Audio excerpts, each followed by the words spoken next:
문학 72쪽이에요.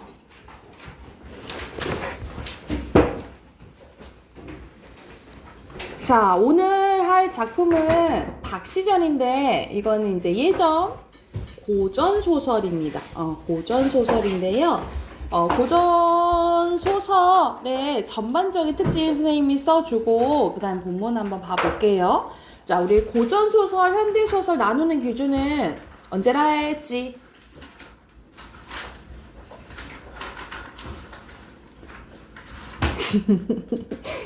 고전 소설, 현대 소설 나누는 기준은 1960년, 더 전, 1950년, 더 전. 2000년. 아직 더 전이라니까 왜 2000년으로 가? 1894년이에요? 이때 뭐가 일어나? 일제강점기. 1894년이요? 아, 임진왜란. 너무 시시. 임진왜란. 아니요. 그건 95년이고. 미디어. 임진왜란. 그거 훨씬 더 전이고요. 고구려의 아닌가. 아닌데. 개혁이 일어나요. 무슨 개혁이 일어날까? 갑오개혁, 그치, 갑오개혁이 일어나. 그래서 고전 소설은 1894년, 보통 19세기거든요. 19세기 전에 쓰여진 소설을 고전 소설이라고 해요. 자, 고전 소설의 전반적인 특징 정리할게. 자, 먼저 구성이 어떻게 이루어지냐면 과거 회상 이런 게 없어요. 거의 다 시간순이라고 보시면 돼요. 그래서 순행적 구성이고요. 같은 말로 뭐라고 하지요? 평면적, 그렇지. 평면적 구성이라고 하고, 우리 보통 영웅 소설이 나오면 영웅이 태어났을 때부터 죽을 때까지를 다루거든요. 그 구성을 일대기적 구성이라고 합니다. 그래서 일대기적 구성이 많고요. 그리고 두 번째, 사건이 어떤 식으로 전개가 되냐면, 자, 지금처럼 막 개연적이고 막 스토리가 막 탄탄하고 그러지는 않아요. 그래서 남녀 주인공 헤어졌는데 갑자기 길 가다가 만나고, 그래서 우연적으로 이루어지는 경우가 많고요. 그리고 우리 홍길동전 생각해보면 홍길동이 막 분신술을 쓰고 동해번쩍 막 서해번쩍 하잖아. 말이 안 되죠. 그래서 비현실적인 내용들이 나옵니다. 우리가 비현실적인 것을 같은 말로 뭐라 하게요?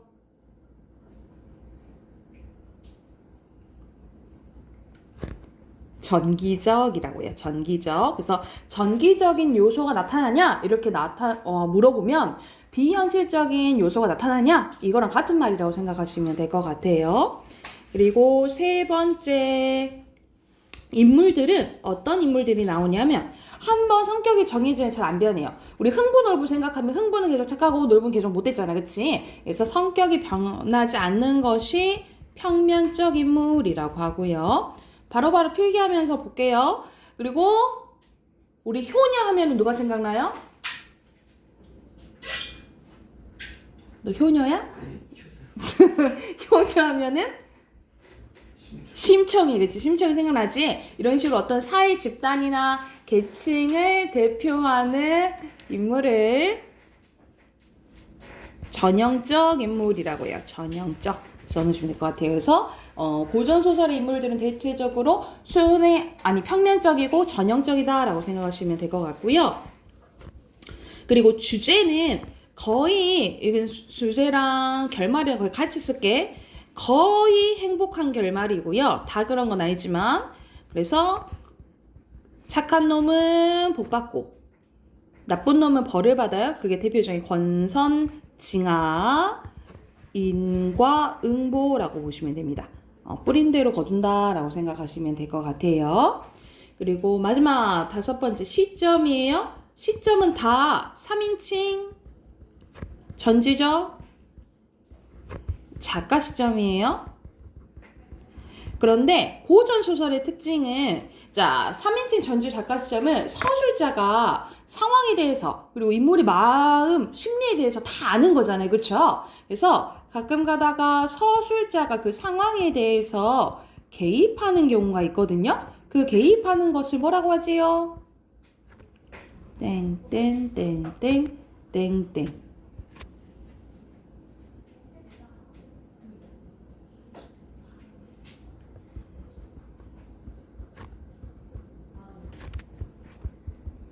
초성 힌트까지.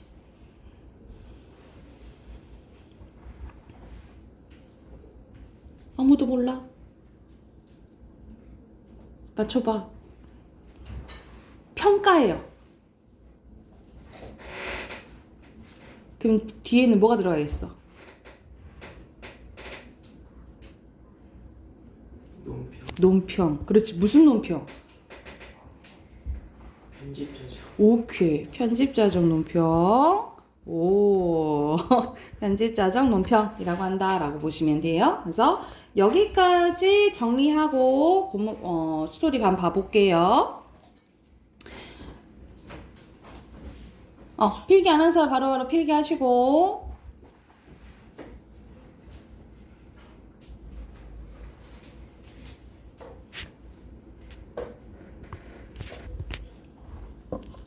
자, 박시전은 배경이 언제라고 생각하시면 되냐면 병자호란이거든요. 병자호란은 1600년대, 그래서 거의 17세기 때 일어났는데, 우리가 조선시대 때 전쟁이 크게 두 번 일어나요. 임진왜란이랑 병자호란이 두 번 크게 일어나는데, 임진왜란은 일본이 쳐들어온 거지, 그치? 그래서 우리가 그래도 막은 전쟁이라고 생각하시면 되고요. 병자호란은 청나라가 쳐들어온 거야. 이거는 완전히 우리가 진 전쟁이라고 보시면 됩니다. 그래서 이 박시전은 창작 의도를 많이 묻거든요. 이 박시전을 왜 짓게 되냐?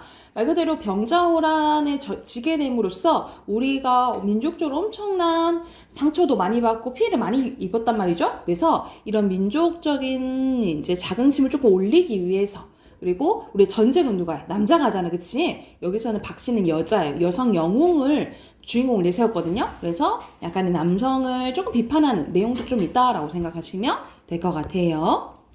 그러면 전체적인 스토리 보고 본문 봐볼게. 자, 이상공의 아들 이시백은 실존 인물이에요. 실존 인물이 등장함으로써 약간 사실감을 높여준다라고 생각하시면 됩니다. 어려서부터 총명하여 보는 사람마다 칭찬을 아끼지 않았다. 어느 날 박처사가 이상공을 찾아와 이시백과 자신의 딸을 결혼시키자고 얘기를 합니다. 박처사의 뛰어난 재주를 흠모하던 이상공은 흔쾌히 허락을 해요. 혼례를 치른 후 이시백은 박씨의 추한 용보에 실망하며 대면조차 하지 않습니다. 너무 흉측하게 생긴 거야, 이 박씨가. 박씨는 그래서 후원에 피화당이라는 곳을 지어서 그곳에 지내며 하룻밤만에 옷을 지어내고 비누먹은 망아지를 사서 100배 이윤을 남기는 등 비범한 능력을 보입니다. 이후 이시백은 박씨가 건네준 연적을 사용해서 과거시를 치러 장원급제하고 1등하게 되고, 박씨는 허물을 벗고 절세가인이 돼요. 그러니까 미인이 되니까 또 좋아라 해요, 이시백이가. 이시백은 그런 박씨를 박대했던 것을 뉘우치며 용서를 구하고, 이를 계기로 부부간의 정이 나날로 깊어져 갑니다. 점점 세력이 커진 청나라는 임경업도 여러분 실존 인물이에요. 의주에 피해 동쪽으로 돌아 조선을 침략하려고 합니다. 박씨가 이를 미리 알고 조정에 임경업을 부를 것을 조언하나 간신 김자점의 반대로 무산되고 맙니다. 결국 조선은 청나라 장수 용골대와 용울대의 형제에게 크게 패하며 임금마저 남한산성을 피신하게 돼요. 장안을 차지하고 재물 약탈하던 용울대가 박씨가 머무는 피화당을 침범하나 시비 개화의 손에 목숨을 빼앗기고, 이에 분노한 용골대가 동생의 원수를 갚기 위해서 피화당에 오지만 박씨의 뛰어난 도술 앞에 굴복하게 답니다. 조정으로 돌아온 임금이 박씨의 말을 듣지 않은 것을 후회하며 그 공을 칭찬하면서 정열부인칭을 내려요. 이후 박씨의 덕행이 온 나라에 퍼지고 박씨는 행복한 여생을 보내게 된다라고 보시면 됩니다. 근데 박씨가 일시적으로 약간의 복수는 해주지만 역사적인 사실은 바뀌진 않아요. 그러니까 여기서도 똑같이 전쟁에서 지거든요. 항복을 해요. 그래서 그런 한계는 조금 있다라고 생각하시면 될 것 같아요. 그러면 74쪽 가서 본문 한번 봐볼게. 자, 거의 초반부입니다. 박씨는 초당의 이름을 피화당이라고 했다. 말 그대로 화를 피하는 곳이라고 보시면 돼요. 개화와 더불어 피화당에서 외로이 지내며 뒤뜰 전후 좌우로 여러 종류의 나무를 가져다 심었다. 동쪽에는 푸른 기운을 따라 푸른 흙으로 나무 뿌리를 북돋우고 서쪽에는 흰 기운을 따라 흰 흙으로 남쪽에는 붉은 기운을 따라 붉은 흙으로 뿌리를 북돋았다. 북쪽에는 검은 기운을 따라 검은 흙으로 그 뿌리를 북돋우고 중앙에는 누런 기운을 따라 누런 흙으로 뿌리를 북돋아 오색이 영롱하게 심어놓고 때에 맞춰 정성스러운 물을 주었다라는 거예요.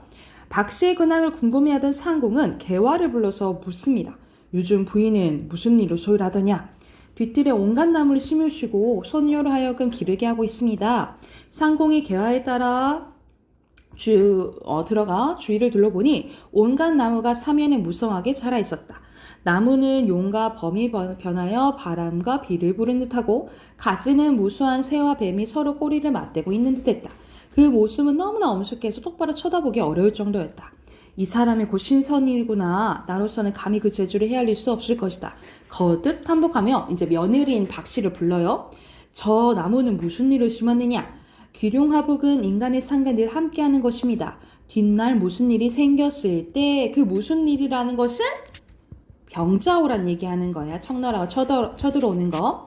저 나무로 미리 막고자 심었습니다. 라고 얘기를 하는 거예요.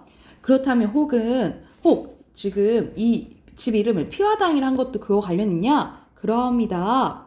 자, 근데 그거에 왜 그런지 이제 자세히 물어보니까 하늘의 뜻이기에 차마 누설치 못하겠습니다. 후에 자연히 하시게 될 것입니다. 더 묻지 마옵소서. 너는 참으로 나 같은 사람 며느리가 되게 아까운 사람이구나. 내 운수가 사나워서 그런지 아니면 내 자식이 어리석어서 그런지 부부간의 즐거움을 알지 못하고 헛되이 세월만 보낸 것이 안타깝다. 내 나이 이제 60이라 내가 곧 죽으면 너같이 어진 사람이 집안 사람의 냉기를 어찌 견딜지 다만 그것이 걱정이다 라고 하니까 소부의 생김새가 추하여 부부간의 즐거움을 모르는 것이 이는 다 소부의 탓이옵니다. 그러니까 이때 당시에는 다 남성 이제 위주잖아요, 그렇죠? 남성 이제 위주고 여성의 이제 사회적 지위가 드러나는 거죠. 왜냐면 항상 참고 낮추고 해야 된다는 거지. 그래서 여기서는 뭐 가부장적 사회와 여성의 사회적 지위가 드러난다라고 보시면 돼요. 그래서 뭐라 하냐면 누구를 원망하겠습니까? 다만 제가 원하는 것은 가군이 과거의 급제에서 부모님으로 하여금 영화를 보게 하고 나라를 충성으로 도와 그 이름을 널리 알리는 것입니다. 그런 후에는 다른 가문의 아내로도 자식을 낳고 탈없이 오래 산다면 저는 죽어도 여한이 없을 것입니다. 오히려 이제 남편이 다른 여자 이제 들여가지고 살아도 나는 괜찮다. 뭐 이런 식으로 이제 얘기를 하는 거야. 자, 이러던 와중에 뒤로 넘기면 자, 누가 오냐면 이제 박처사가 옵니다. 상공이 옷깃을 여미고 뜰 아래 내려가 처사를 맞습니다. 시백 역시 의관을 갖추고 처사에게 문안을 드렸다. 처사가 시백의 손을 잡고 상공에게 축하 인사를 건넵니다. 이때는 이제 이 시백이가 장원급제를 하게 된 거예요. 영랑이 뛰어난 재주로 과거의 급제하겠으니 이 같은 경자는 다시 없을 줄 압니다. 그간 제가 시골에 있는 관계로 아직 축하 인사를 드리지 못했습니다. 상공이 술과 안주를 내어 대접하며 처사와 함께 그간 만나지 못한 회포를 풀었다. 술이 반쯤 줄어들고 분위기가 무르익어 갈 무렵 상공이 어두운 낯빛으로 처사에게 말합니다. 귀한 손님을 뵈니 반가운 마음 예사롭고 죄송한 마음은 상가 바다와 같습니다. 무슨 말씀이신지요? 내 자식이 어리석다 보니 어진 아내를 푸대접하여 부부간에 즐거움하지 못하고 있습니다. 제가 늘 타이르곤 하지만 자식이 끝내 아비의 말을 듣지 않더군요. 처사 대하기가 민망할 따름입니다. 하니까 상공께서는 제 못난 딸을 더럽다 않으시고 지금까지 슬하여 주셨습니다. 이 넓으신 덕에 감사할 따름인데 이렇게 말씀하시는 오히려 송구합니다. 예사롭지 않은 며느리가 늘 외롭고 힘들게 지내기에 드리는 말씀입니다. 사람의 팔자와 기륭합은 다 하늘에 달린 것입니다. 아까 전에 박씨도 막 하늘에 달렸다라고 얘기하잖아요. 그치? 그래서 이런 것을 통해서 반영된 가치관은 운명론적 세계관이에요. 약간 운명론적 가치관, 운명론적 세계관이 반영되어 있다라고 보시면 되고 어찌 그리 지나친 걱정을 하십니까? 처사가 담담하게 말하니 상공도 미안한 마음을 조금 덜 수 있었대. 이유, 상공은 처사와 더불어 날마다 바둑을 두기도 하고 또 피리도 불면서 즐겁게 지냈대. 하루는 처사가 호원으로 들어가 딸을 불러 앉힙니다. 너의 애군이 다 끝났으니 누추한 허물을 벗어라. 처사는 허물을 보고 변화하는 술법을 딸에게 가르친 뒤 말합니다.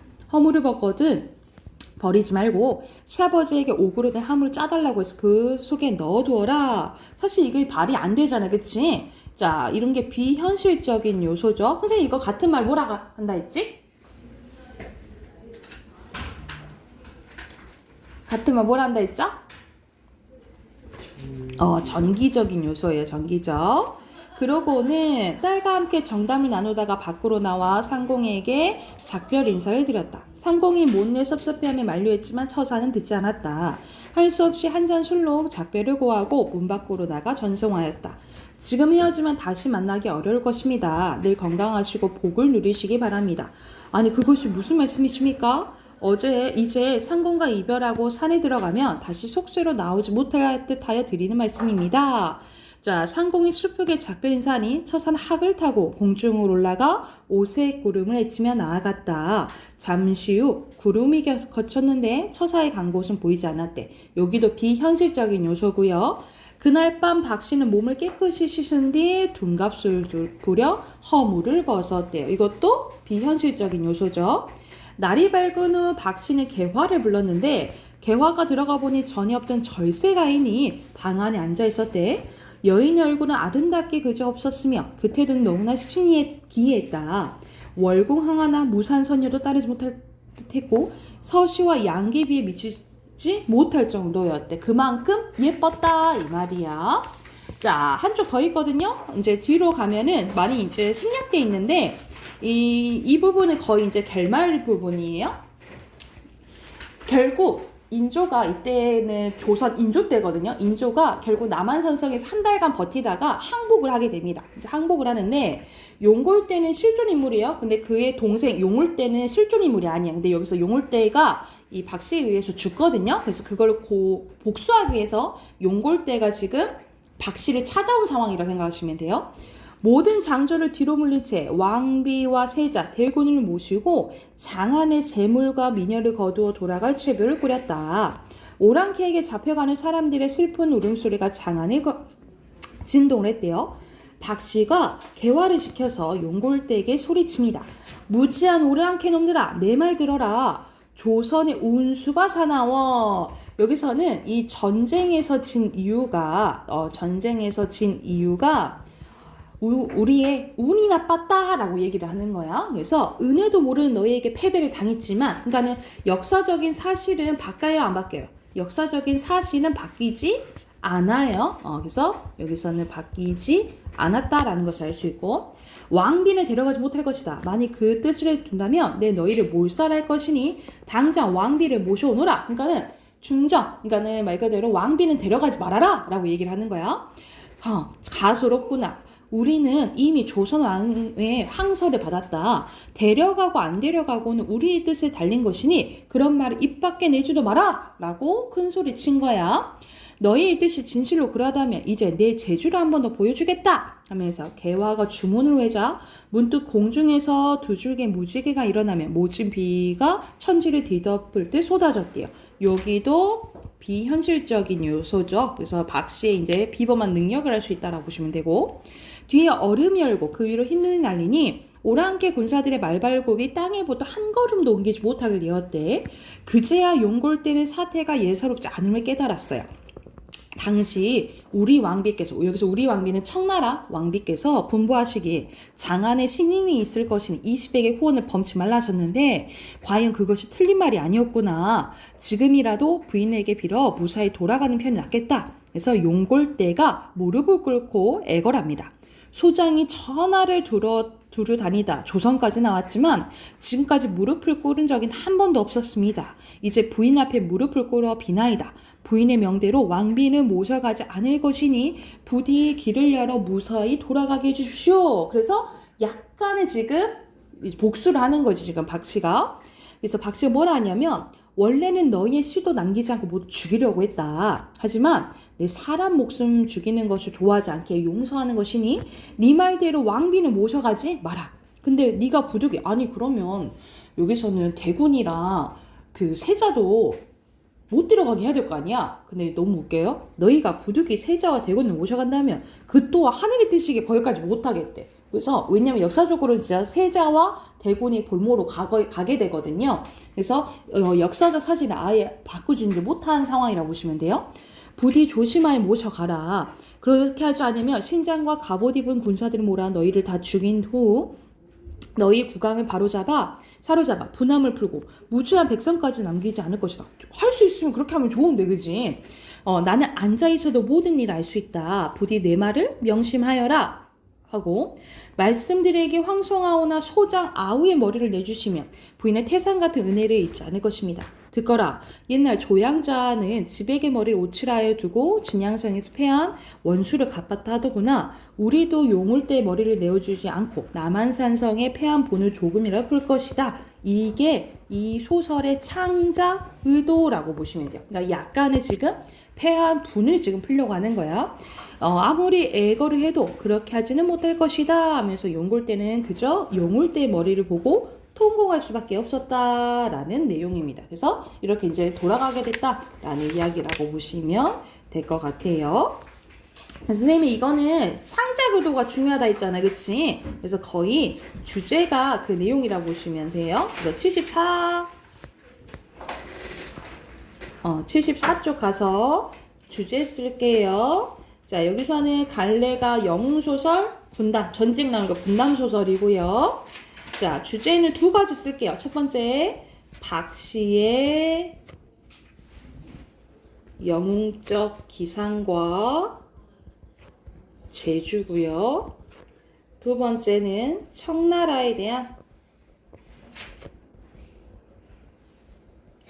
적개심과 민족의 자존감 회복이라고 보시면 됩니다. 그래서 73쪽부터 80쪽까지 문제 풀고 답 확인해 볼게요.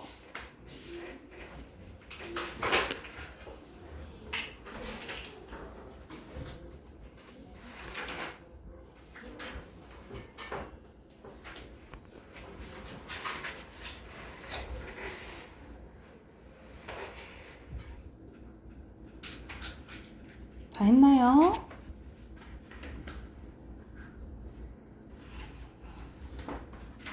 답 확인해 볼까요? 자, 73쪽 가보면 여기서는 용모가 추에서 멀리한 거 맞고요. 허물 벗었죠. 그리고 남한사성으로 피신 갔고 여기서는 용골대를 그냥 보낸 것은 뭐 사람 해치는 거 싫다 그랬잖아. 그치? 아니 때문에 그런 거 아니에요. X예요. 뒤로 넘겨서 1번에 A를 이해할 때 적절한 거예요. A 부분이 소부의 생김새잖아. 그치? 생김새에 대한 각각의 생각 드러나는 거거든요. 적절한 것은 4번이고요. 2번에 적절한 것은 요즘 무슨 일로 소일하더냐 하면서 여기서는 개화한테 직접적으로 물어보죠. 적절한 거 1번이에요. 그리고 3번에 박씨의 면모는 가만히 있어도 너무 막 능력이 티가 나는 거지. 그치? 그래서 관련된 것은 2번이고요. 자, 뒤로 넘기면 이거 시점 고전소설이니까 뭐예요? 전지적? 작가 시점이잖아. 그러면은 서술자가 작품 밖에 있죠? 1번이에요. 그리고 5번에 기억에 대한 거. 기억은 무슨 부분이에요? 그만큼 인물이 너무 아름답다 요 소리잖아. 알맞지 않은 거 5번.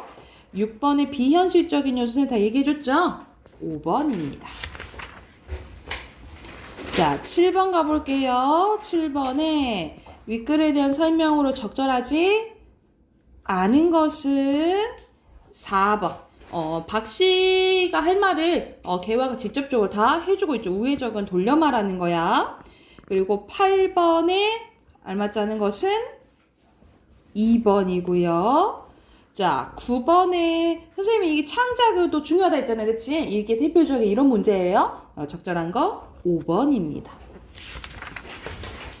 자, 뒤로 넘겨서 빈칸 넣을게요. 비범한 능력. 그리고 20에게 아버지고요. 이상공은. 그리고 개화는 박씨의 10입니다. 12 또는 뭐 신념 이렇게 써도 되겠죠. 그리고 밑에 추한 외모, 허물, 병자호란, 그 다음에 영웅, 청나라입니다. 다 했죠? 비문화 꺼내서 문제 풀게요. 오늘은 36쪽입니다.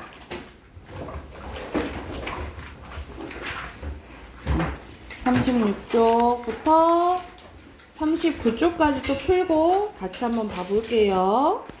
문단 표시하시고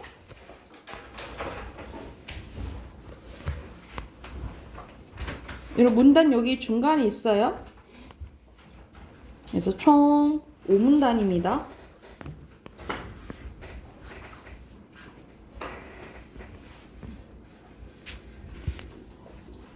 자, 같이 한번 봐봅시다. 여기서는 콜버그의 도덕성 단계 이론에 대해서 나왔는데 여기서는 보통 우리 교육학 배우면 기본적으로 배우는 이론이라 생각하시면 되거든요. 어떤 내용인지 한번 봐볼게.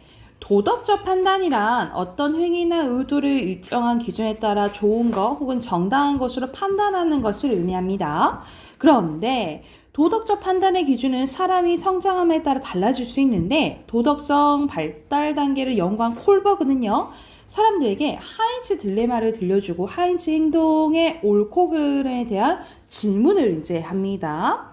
자, 그는 사람들의 대답에서 단순하게 예 혹은 아니요 라는 응답에 관심을 둔 것이 아니라 그 판단 근거를 기준으로 도덕성 발달 단계를 전관습적, 관습적 수준, 후관습적으로 세 부분으로 나뉘어요. 그리고 더 다시 세분화해서 총 6단계로 나뉘어지는데 이 하인츠의 딜레마가 이제 뭔 이야기냐면 이게 아마 도덕 시간에도 나올 수 있는데 하인츠라는 사람이 있었는데 아내가 불치병에 걸린 거예요. 불치병에 걸렸는데 어느 약사인가? 그 약사가 이 불치병을 치료할 수 있는 약을 갖고 있는 거야. 근데 이 하인츠가 가난했단 말이죠. 그래서 어떤 예를 들어서 3천만 원을 갖고 오면 그 약을 주겠다라고 했는데 하인츠한테는 그만한 돈이 없었던 거지. 그래서 결국 하인츠가 그 약을 훔쳤던가 해요. 그래가지고 누구한테 더 막 이렇게 죄가 있느냐 이걸 묻거든요. 그거와 관련돼서 이 도덕 수준을 좀 나눴다라고 생각하시면 될 것 같아요. 이 문단 가볼게. 콜버그가 구성한 가장 낮은 도덕성 발달 단계는 전관습적 수준인데요. 이 수준은 판단의 기준이 오로지 행위자에 미치는 직접적인 결과와 연관되어 있기 때문에 자기중심적 단계라고 할 수 있대. 이 수준은 다시 2단계로 구성됩니다. 가장 낮은 도덕성인 1단계는 판단 기준은 처벌입니다. 벌을 받으면 나쁜 거고 칭찬받으면 좋은 거야 이렇게만 생각한다 이 말이야. 2번째 단계에서는 자신의 이익이 판단의 기준이 됩니다. 즉 자신의 욕망을 충족하는 것을 옳다고 간주해요. 전 관습적 수준에 넘어서면 대다수의 사람들이 속하는 관습적 수준에 다다르게 되는데 이 수준에서는 행위자에게 미치는 결과를 고려하는 것에서 벗어나 사회 집단이나 국가의 기대를 따르게 됩니다. 관습적 수준의 첫 단계인 3단계에서는 자신이 속한 사회의 구성원들이 동의하는 것을 좋은 것으로 인식하는 거야. 즉, 사회에 속한 사람들이 추구하는 것이 도덕적 판단의 기준이 되는 거예요. 4단계에 이르면 모든 자잘못은 법에 의해서 판단되어야 된다고 생각하며 어떤 예외도 허용되지 않습니다. 질서 유지를 위한 법의 준수가 도덕적 판단의 기준이 되는 것이에요. 이 관습적 수준을 넘어서면 이제 후관습적 수준이 되는데 이 수준은 자신의 가치관과 도덕적 원칙이 자신이 속한 집단과 별개임을 깨닫고 집단을 넘어 개인의 양심에 근거하는 관계라고 할 수 있어요. 그래서 후관습적 수준의 첫 번째 단계인 5단계에 이르면 법의 합리성이 도덕적 판단의 기준이 됩니다. 그러니까 앞에서는 무조건 법으로 정해져 있으면 지켜야 돼 이렇게 생각한다 했잖아. 근데 여기서는 우리의 법이 항상 옳지 않을 때도 있잖아요. 그쵸? 그러니까는 법이 옳은지 또 판단해야 된다라는 거에서 법이 합리적이지 못할 경우 법적으로 잘못이면 도덕적으로는 옳다라고 판단할 수 있다 이 말이야. 6단계에 이르며 도덕적 판단이 스스로 선택한 양심의 결정을 따르는 것으로 인식합니다. 따라서 법이나 관습과 같은 제약을 넘어 인간의 존엄성 그리고 생명 존중 같은 본질적인 가치가 중요 판단의 기준이 된다라고 보시면 될 것 같아요. 승모가 벽에 그리지 말고 콜버그 이론의 특징으로는 우선 인간의 도덕성 발달이 단계이러 순차적으로 이루어진다는 걸 들었는데 즉 사람은 각 단계를 순서대로 거쳐간다라는 거예요. 그리고 도덕성 발달은 자기 수준보다 더 높은 도덕적 난제를 스스로 해결하는 과정에서 이루어진다라고 봤는데 이러한 콜버그 이론은 도덕성 발달을 이끌어줄 수 있는 유용한 도덕 교육의 틀을 제시했다는 점에서 의미가 있다라는 내용이네요. 자, 그러면 두 문제 있잖아요. 1번 위클에 대한 설명으로 적절한 것은 여기서는 도덕성, 콜버그의 도덕성 단계 이론에 대한 구체적인 설명이잖아요. 그래서 정답은 1번이고요. 그리고 2번에 가장 적절한 거 여기서는 각각 전 관습, 후 관습에 대한 내용이 맞는지 보면 되잖아요. 그죠? 적절한 거 2번입니다. 자, 뒤로 넘기면 내용 일치 문제 나오죠? 순서대로 5, 2문단 5, 3문단에 여기서는 뭐가 판단의 기준이 된다 했어? 욕망이 아니라 사회에 속한 사람들이 추구하는 거 X고요.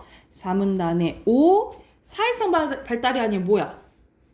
도덕성 발달이죠. 그쵸? X예요. 그리고 밑에 관습적, 그 다음에 법, 합리성, 그리고 양심 쓰시면 되고 뒤로 39쪽 가면 순서대로 순차, 별개, 난제, 근거, 간주 이렇게 표시하시면 됩니다. 됐나요? 우리 마지막 우리 문법 해봅시다. 문법 94쪽이에요.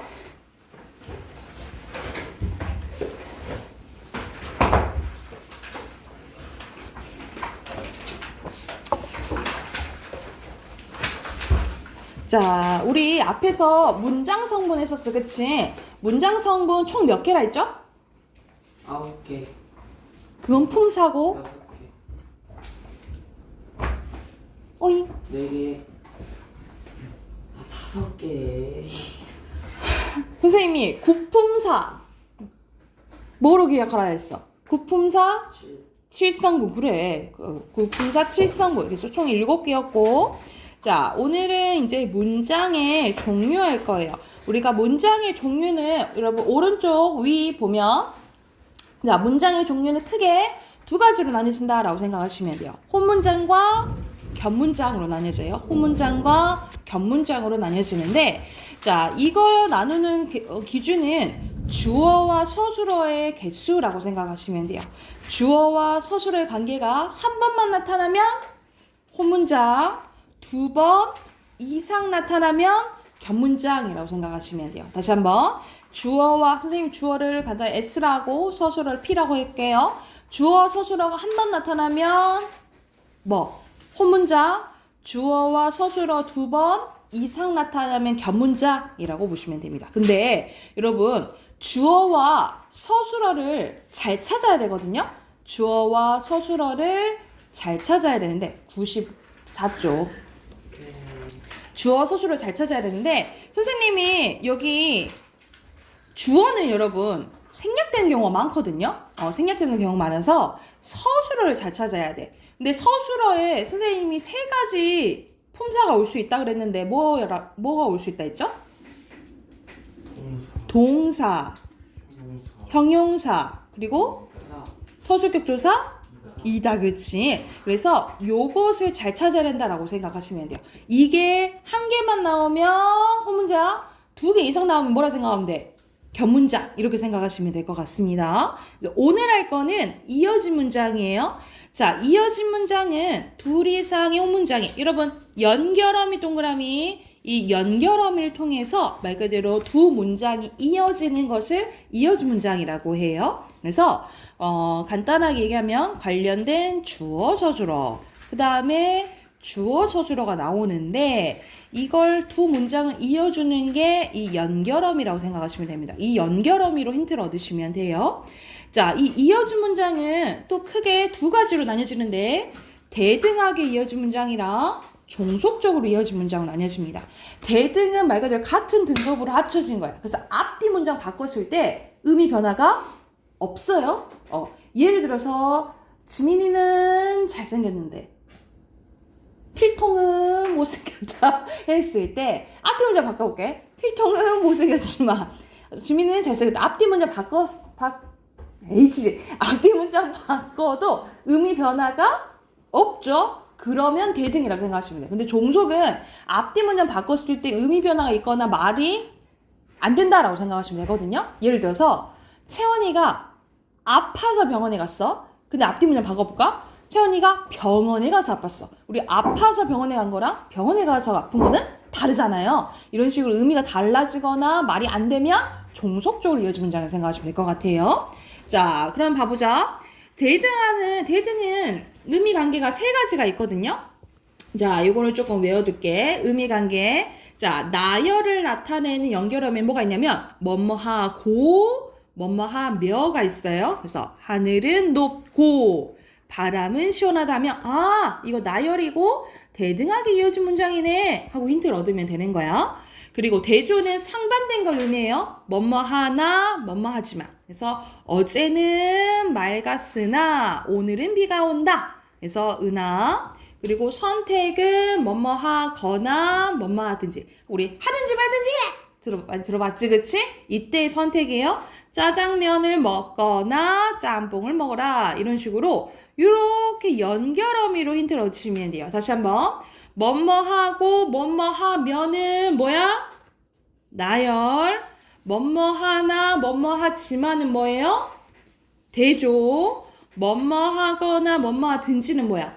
선택. 이렇게 생각하시면 돼요. 그래서 뭐뭐하고 뭐뭐하며 나열. 뭐뭐하나 뭐뭐하지만 대조. 뭐뭐하거나 뭐뭐하든 선택. 이걸 조금 외워두셔야지 문제 풀 때 편해하셨죠? 자, 대등은 특징 아까 뭐라 했어? 앞뒤 문장 바꿨을 때 의미 변화가 있다고 없다고? 없다고요. 그리고 앞문장과 뒷문장의 서술어 같을 때는 앞문장의 서술어를 생략할 수 있다라고 보시면 되고요.